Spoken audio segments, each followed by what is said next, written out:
Hi! Hello friends. Welcome back to my channel. ప్రస్తుతం మనకి దేశవ్యాప్తంగా ఉన్నటువంటి రైతన్నలకు కేంద్ర ప్రభుత్వం అయితే తీపి కబురైతే చెప్పబోతుందండి. మనకి ఎట్టకేలకు పీఎం కిసాన్ పథకం ద్వారా 20వ విడత సంబంధించి కానీ నిధులనేవైతే విడుదల చేసేందుకైతే సిద్ధమవుతుందండి.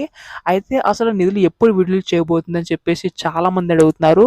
సో, ప్రస్తుతం వీరందరికి ఉపయోగపడేలాగా కేంద్ర ప్రభుత్వం మనకి 20వ విడతకు సంబంధించి గాను నిధులనేవైతే విడుదల చేయడానికి సిద్ధమవుతుందండి. ఈ యొక్క 20వ విడతకు సంబంధించి గాను అయితే రూ. 2,000 జమ కాబోతుందనమాట. అయితే ప్రస్తుతం వీటితో పాటు ఆంధ్రప్రదేశ్ రాష్ట్ర ప్రభుత్వం కూడా అన్నదాత సుఖీభవ పథకం సంబంధించి కూడా నిధులనేవైతే విడుదల చేస్తామని చెప్పేసి అయితే అంది కదా! సో, వాటి సంగతి ఏంటి? ఇలా ప్రతి డీటెయిల్స్ కూడా మనం ఈ వీడియోలో పూర్తి సమాచారం తెలుసుకోవడానికైతే ప్రయత్నిద్దాం. ముఖ్యంగా రైతన్నలందరూ కూడా వీడియోనైతే పూర్తిగా చివరి వరకు అయితే చూడండి.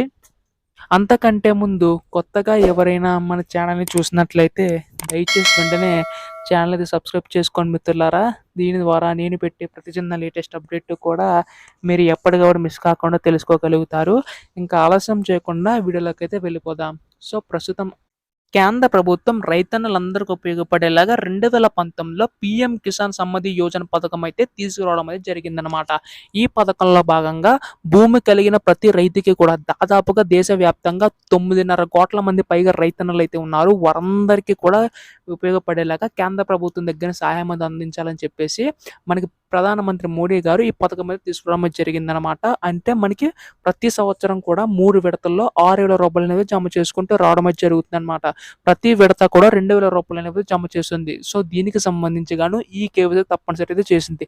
అయితే ఇప్పటి వరకు కూడా 19 విడతల కింద నిధులనేవి అయితే జమ చేసుకుంటూ రావడం అయితే జరిగిందనమాట. పీఎం కిసాన్ పథకం సంబంధించి గాను. అయితే ఇప్పుడు 20వ విడత సంబంధించి గాను నిధులు ఎప్పుడెప్పుడు జమ చేస్తుందని చెప్పేసి చాలామంది రైతులందరూ ఎదురు చూస్తున్నారండి. సో, వారందరికీ ఉపయోగపడేలాగా కేంద్ర ప్రభుత్వం ఒక శుభవార్త అయితే చెప్పిందనమాట. అంతేకాదండి, ఆంధ్రప్రదేశ్ రాష్ట్ర వ్యాప్తంగా ఉన్నటువంటి రైతన్నలు కూడా ఎదురు చూస్తున్నారు. అన్నదాత సుఖీభవ పథకం సంబంధించి గాను 20,000 రూపాయలు అనేవైతే ఆంధ్రప్రదేశ్ రాష్ట్ర ప్రభుత్వం ఇస్తామని చెప్పేసి ఉంది కదా! అందులో 14,000 ఏమో మనకి రాష్ట్ర ప్రభుత్వం తరపున, రూ. 6,000 కేంద్ర ప్రభుత్వం తరపున. ఇలా రూ. 20,000 అనేవైతే మనకది అందించబోతుందండి. అయితే ఇప్పుడు ఆంధ్రప్రదేశ్ రాష్ట్ర ప్రభుత్వం కూడా మనకి అన్నదాత సుఖీభవ పథకం కూడా మనకి పీఎం కిసాన్ పథకంతో కల్పిస్తామని చెప్పేసి అంది కదా! అంటే విడతల వారికి ఇది కూడా విడుదల చేయబోతుందండి. 3 విడతల్లో వస్తుందన్నమాట. అంటే 5,000 ఒకసారి, 5,000 ఒకసారి, 4,000 ఒకసారి. ఇలా 14,000 అనేవైతే రాష్ట్ర ప్రభుత్వం తరపున జమ కానున్నాయి. అయితే ఇప్పుడు రూ. 5,000 ఈ యొక్క కేంద్ర ప్రభుత్వం రూ. 2,000, రూ.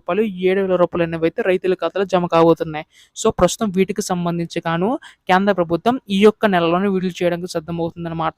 ప్రస్తుతం రాష్ట్ర ప్రభుత్వం కూడా మనకి నిధులు కేటాయించి విడుదల చేయబోతుందండి. సో, దీనికి సంబంధించి గాను మనకి ఈ కేవైసీ తప్పనిసరిగా ఉండాలనమాట. అంటే మీకు phone number, bank account, Aadhaar card అన్నీ కూడా లింక్ అయ్యి ఉండాలండి. ఇలా ఎవరికైతే లింక్ అయ్యి ఉంటుందో వారికి మాత్రం ఇచ్చే అవకాశం ఉందనమాట. సో, ప్రస్తుతం దీనికి సంబంధించి గాను ఏ అఫీషియల్ డేట్ వచ్చినా మీకు ముందుగా తెలుసుకోవాలనుకుంటే మాత్రం వెంటనే ఛానల్ సబ్స్క్రైబ్ చేసుకోండి. ధన్యవాదములు.